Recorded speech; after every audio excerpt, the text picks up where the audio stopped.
Welcome back. Good day, good morning, good evening. Whenever you're watching this video, you're doing the right thing. Pelicans Daily presented by Fan Arch. I'm your host, Dylan Bruton. Make sure to like, to share, to subscribe.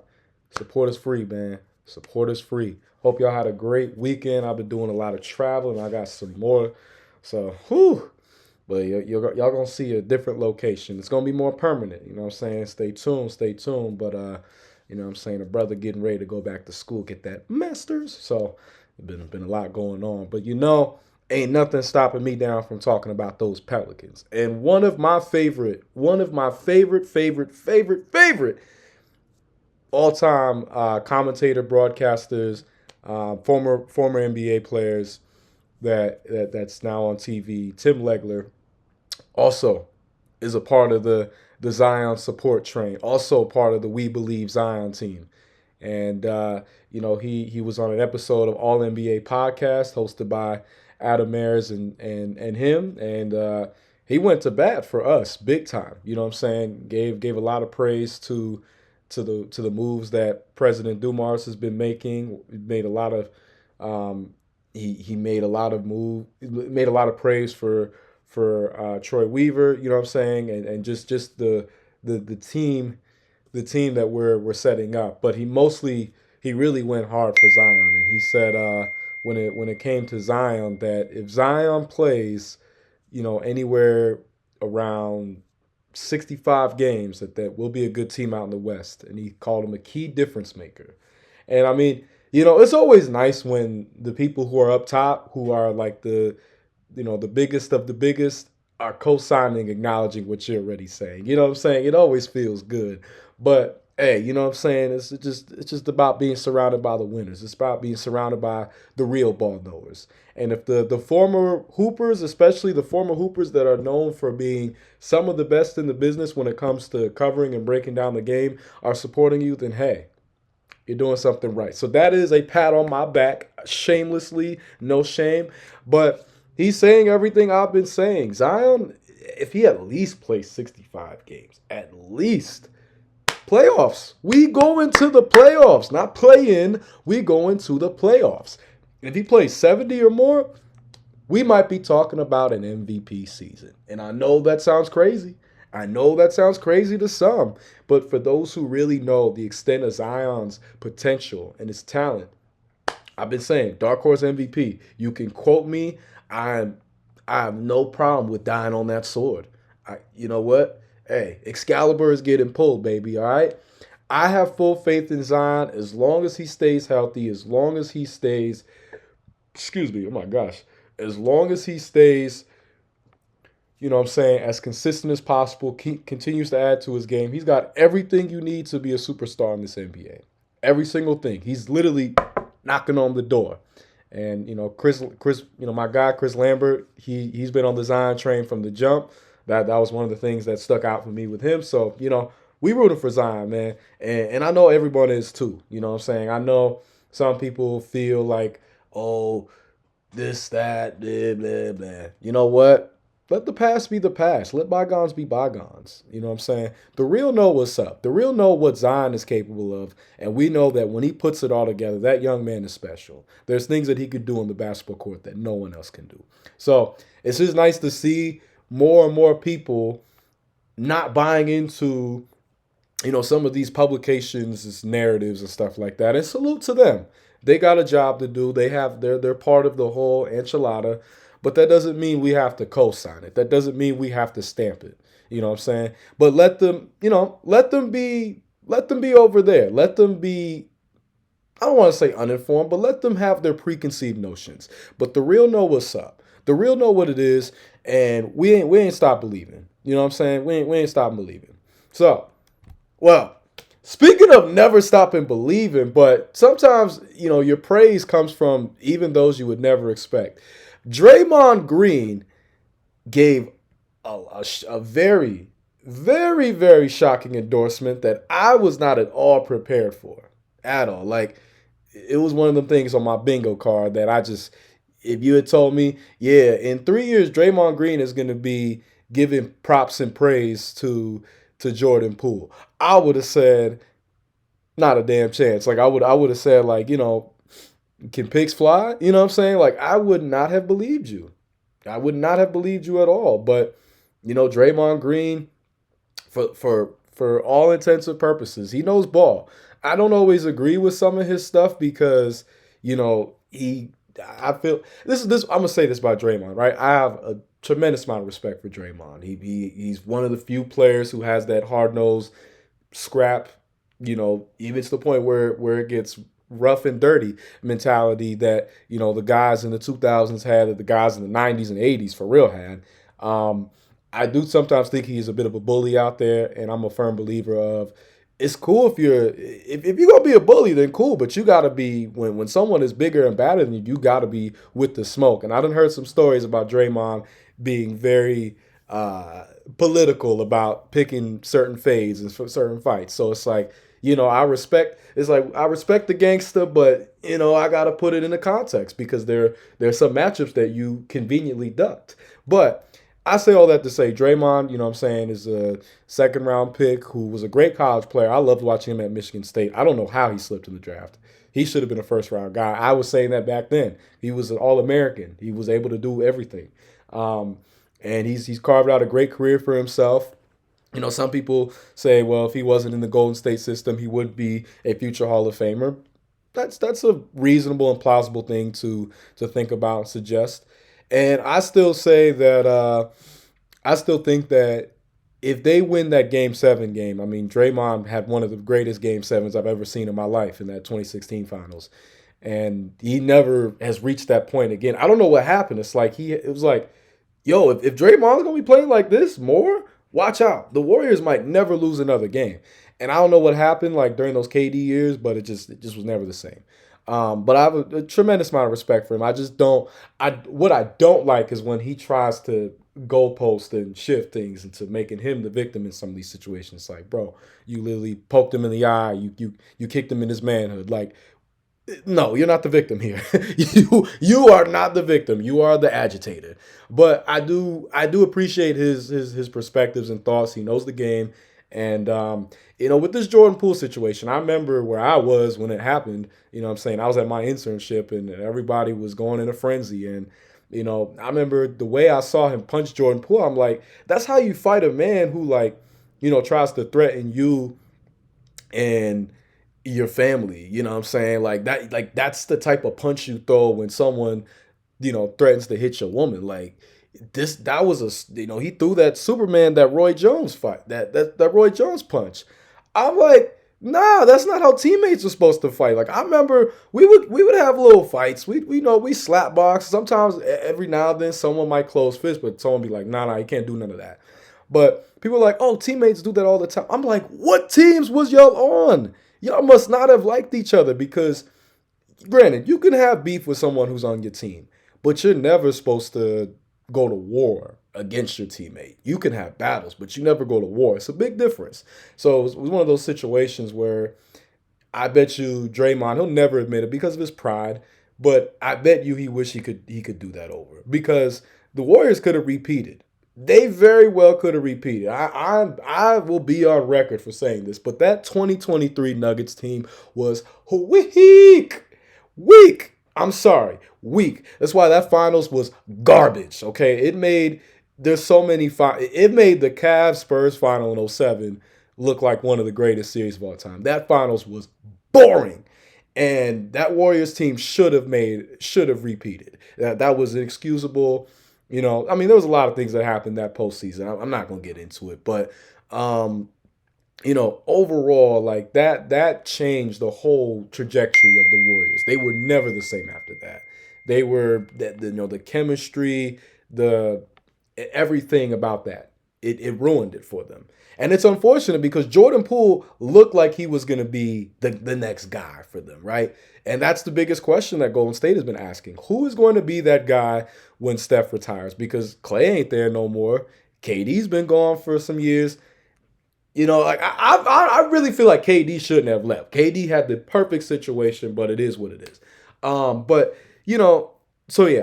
the Warriors are a team that, they're the last dynasty that we witnessed and seen. And they were the dynasty of the 2010s. You know what I'm saying? They went to the finals 2015, 2016, 2017, 2018, 2019. So 5 straight years, and they won 4 titles out of the 5. Or sorry, 15, 17, 18. Oh, sorry, 3 out of the 5. So, that was huge, you know what I'm saying? Because they only lost in 2016 and 2019.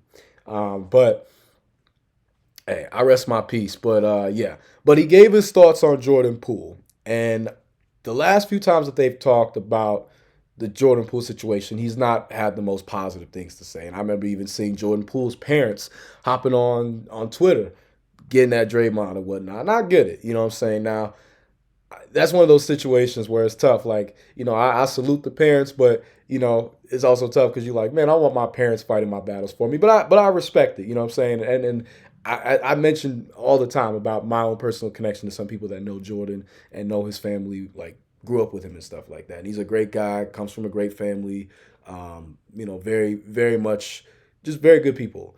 And I think it's just one of those things that ego sometimes in both situations on Jordan's end and on Draymond's end, and it ruined a good thing. So I think both of them, they probably have done a lot of reconciliation about the situation. But now we got Jordan, right? So he was I gave all y'all that backstory on that, but he was giving his Draymond gave his thoughts about the trade because obviously we acquired Jordan Poole for C.J. McCollum.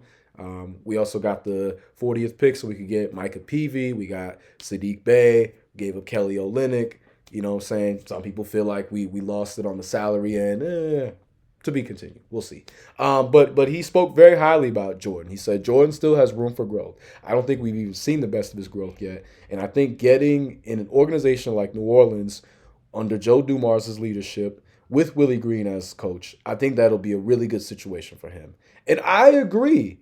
I very much agree because, again, right, there's nothing like players. The thing with basketball players especially, but even more than football, it's very much a fraternity. Any of my followers who are, D9 or any type of Greek, whatever, any type of fraternal stuff, y'all would know better than me. I'm not, my friends like to joke that I'm the most un-Greek person. You know what I'm saying? I'm what they call a GDI, a goddamn, I said God, not God, but a goddamn individual. Because I have a lot of friends who are Greek. I went to 2 HBCUs, so as you can imagine, I got a lot of friends who are Greek. You know what I'm saying? Every single chapter. And they done try to recruit your boys so many times. And people come up to me still to this day saying, oh, aren't you a Kappa? Aren't you an Alpha? Aren't you a Q? And I'm like, nope, I'm me. But I ain't got no problem with coming through and showing love. It's just not my thing. But the NBA is very much a fraternity, so they're not going to disclose and speak on certain things unless they really, really feel like this is something I'm willing to stand on and share. So that's why this is a big deal. It's a big deal for Tim Legler to, granted it's his job, but still, just like for Draymond, it's his job, but it's still a big deal that they went on their platforms. And for Draymond, this was on his show. And for him to go out his way to give Jordan props, it's a big deal given their history. It's a big deal given everything that they've encountered and experienced together. And I've not really heard Jordan Poole speak publicly. Now, maybe I'll ask, but I can't. I would not be at liberty to share whatever I hear from that. If I do that. But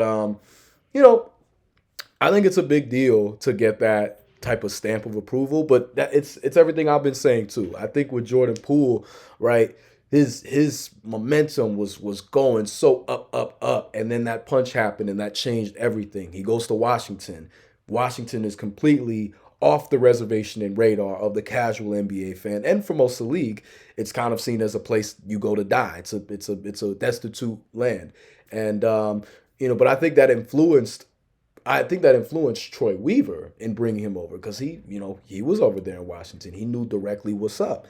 And with Jordan Poole, he struggled that first year. It was bad. It was real bad. And I was hyped for Jordan Poole. I was like, okay, he's going to a new team. He can finally be the man. He can be the guy. We've seen what happens when guys go to a new team. Like I bring him up a lot, but Tracy McGrady one of the greatest examples of going to a new team and becoming the man, becoming the guy. So I was hyped for Jordan Poole. It didn't pan out that first year, but that second year last year, Jordan Poole played some great basketball. It just went underlooked and overlooked because he's in Washington. They're not doing good. They're not a big market for basketball. All the attention right now is on the Commanders. Jaden Daniels had one of the greatest rookie years that we're ever going to see. And, I mean, I love JD5. I think JD5 is easily a top 10 quarterback. I place him just outside the top 5. And I know people are going to say, well, everyone was doing that for C.J. Stroud. Look, damn right. Damn right. And you know, I'm not going to get into a whole football thing, but, you know, watch out for C.J. Stroud this year. He's going to have a big year. But yeah, so it's a big deal for us to get Jordan Poole for CJ McCollum just because of the upside and the age. There's still more for Jordan Poole to accomplish. There's still more for him to achieve. There's still more that he can do.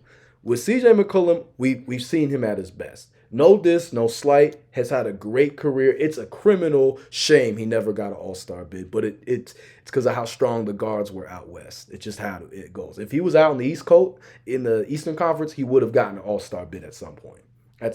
But the Western Conference, so many great point guards, so many great point and shooting guards. So it was unfortunate. But I very much think that, yeah, we haven't even seen close to the best of Jordan Poole. And I think it's good for him to be under two former players. And, you know, I mean, Troy Weaver played in college. But he's around a lot of basketball minds. That's the kind of environment that a Jordan Poole type of player needs. Just like Zion, right? It pays huge dividends to be able to speak the direct language that only a player can understand. And that's why I say it's fraternity-like, where they're very selective on what they share, but there's also a code, there's a language, there's a way of doing things that if you're not in that circle, it's going to be a lot harder for you to relate. It's going to be a lot harder for you to you know, share those details and for it to really hit home the same way. So, hey, shout out to Draymond for the shout out. You know what I'm saying? Looking forward to that game, the Pelicans versus the Warriors. And I think overall, sorry, y'all. It's a lot going on. Like I said, it's a lot going on. This is temporary. It's going to be a lot more quiet. Yeah, anyway, there's a lot to look forward to this year. And I'm very excited to see what Jordan Poole does. Now, yes, Jeremiah Fears being there, that's going to make it interesting because they play very similar, similar type of players. But I think that I could see a situation where Jordan Poole is with us for a few years. He you know, re-elevates his stock even more, goes to a team that's like right now a contender, and then Jeremiah Fears by that point is ready. I don't know. But either way, I love having both of those type of guys. Those are players that I can personally relate to because that's very much my mindset when I was out there playing. I wanted to show off. If your girl was in the crowd, oh yeah, I was trying to cross you up. I wanted her to see, oh, this who you picked? Bet. You know what I'm saying? So so I like that they have that type of edge, and we need that type of edge in New Orleans. I mean, New Orleans is a flashy city. You know what I'm saying? So it fits to have some flashy personalities, not these stale wooden. No, we need some excitement. We need to put butts in seats. So I'm excited to see what goes on this year. But not everybody is, because the damn Athletic gave our offseason a D, which is crazy. And by the way, shout out, the last article was Chris Lambert's work and this one. So like I said, at some point, y'all gonna see Chris on this channel. I'm gonna have him pop in for an episode. We're gonna figure out how to do that. But we've not been getting no love from these publications. They don't know ball. They've got all this money and they don't know ball. They need to hire me, you know? Hey. But it's all good. It's all good. Let them sleep. Let them hate. Let them do what they got to do. They got to get clicks. They got to pay rent somehow. They got to put their kids in school somehow. They got to pay the car note somehow. They got to pay mortgage somehow. But you know what we're going to go out and do? We're going to go out and ball. But they gave us a D. Okay, they gave us a D. How do you reckon giving us a D when we went and got 2 first-round picks that were both highly touted, regarded prospects? We made some great we got some good free agent acquisitions. We made some smart trades, Yes, we gave up our 2026 pick. Oh my gosh. There's no guarantee that we're going to get a top that we were going to get a top pick. And there was no guarantee we're going to get one of the best prospects. We already seen Elijah Arenas is set to be out. He's one of the best prospects of that 2026 class. So this whole idea that, oh God, we lost the pick. We've got so much young talent already as it is. We need to develop it to see where it all goes.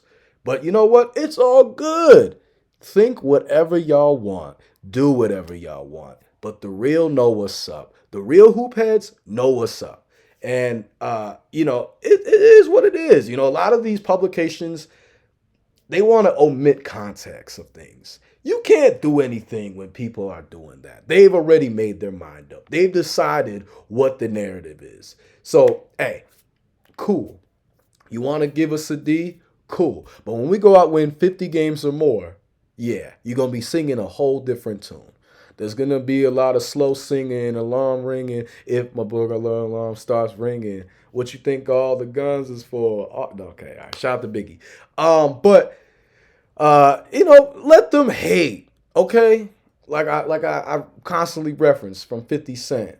I need you to hate so I can use you for your energy. Please keep telling us what we can and can't do. But when we go out there and show and prove, when we go out there and we're at least a 4 through 6 seed, maybe even better. The West is going to be the wild, wild West this year. It's going to be very exciting to see what happens. If everything goes as planned, we could do something crazy. We could do something wild.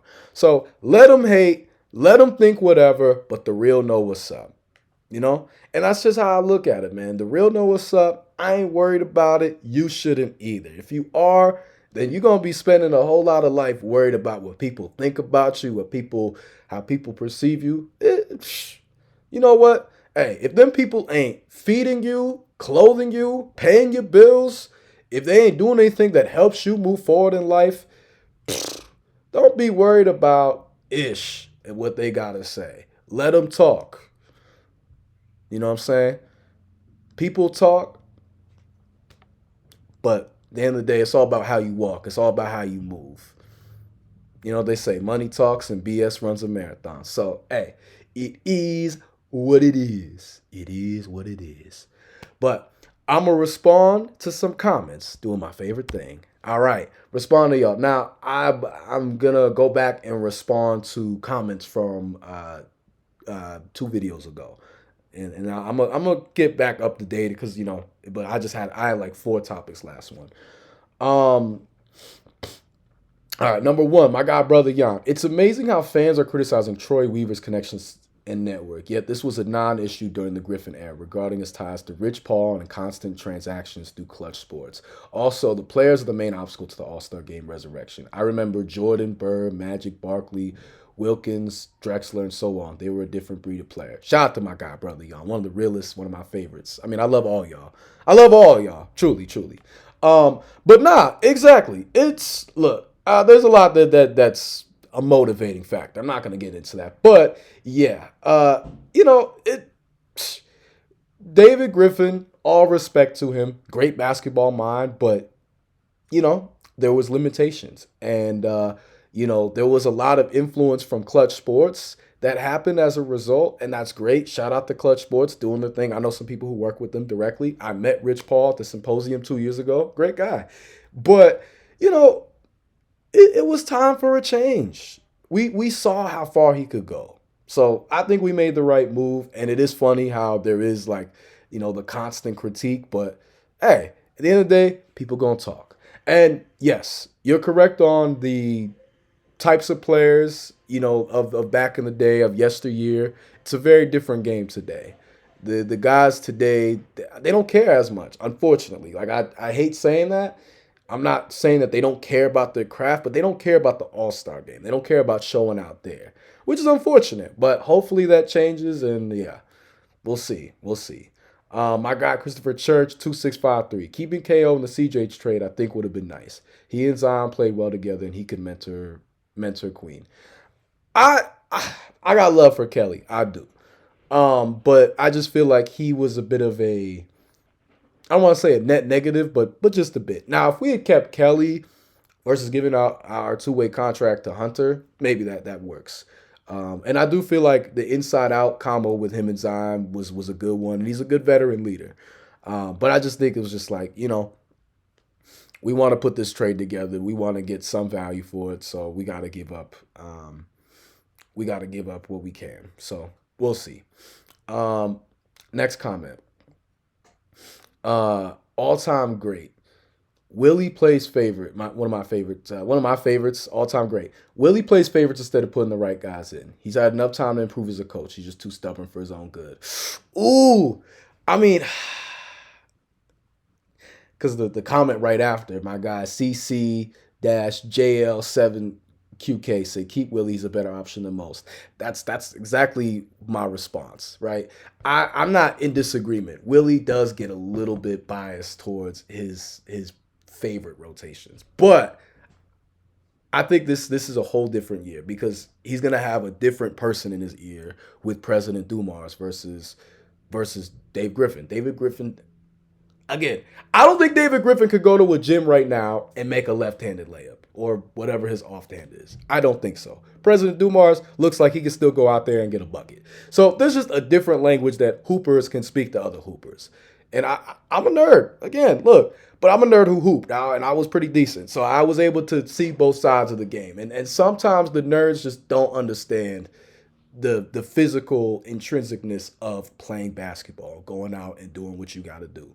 But as a coach, right, you still got to have the X's and O's intact. And I think that given that we've been so snake bitten with our health and given that we have not had all the personnel, but we have more personnel now than we've ever had before, I think this is the year. This is a make or break year for Willie. Now, I've been nice and say maybe give him 2 years because, with getting young guys, they got to get seasoned in. But a lot of y'all are going, nah, this is it. So, hey, word to Michael Jackson's last tour that I would have been able to go to if he had passed away.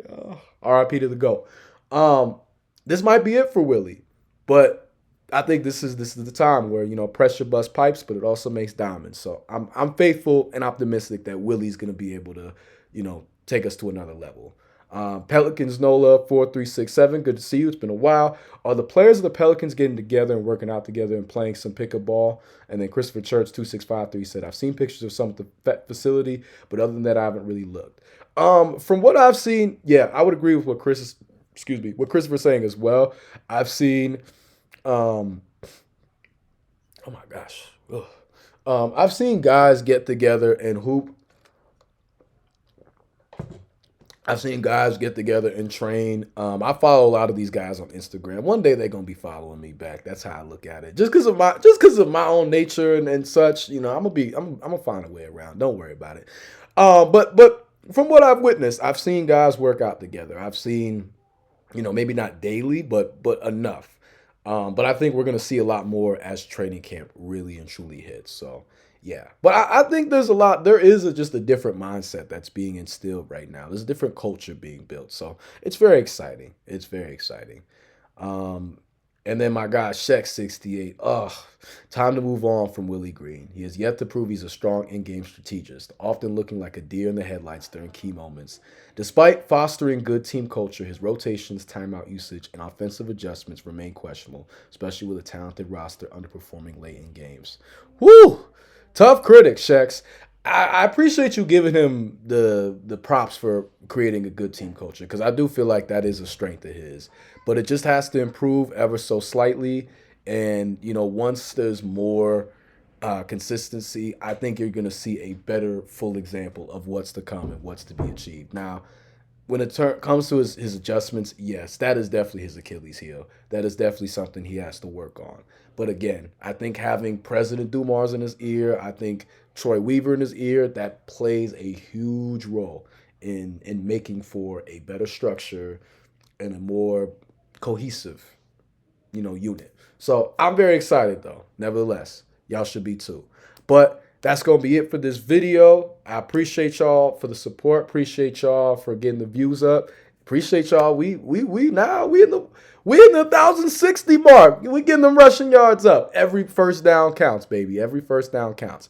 But much love, y'all. Enjoy yourselves. Watch some preseason football. The greatest time of the year is back, baby. A whole lot of. I love me some football season. But make sure to like, to share, to subscribe. Support is free. Shout out to Fan Arts. They're doing their thing as well. Show them some love on the social media and stay tuned for more. But this will be the end of the episode. Y'all have a great rest of your day. Have a great weekend and stay tuned for more content. See y'all soon.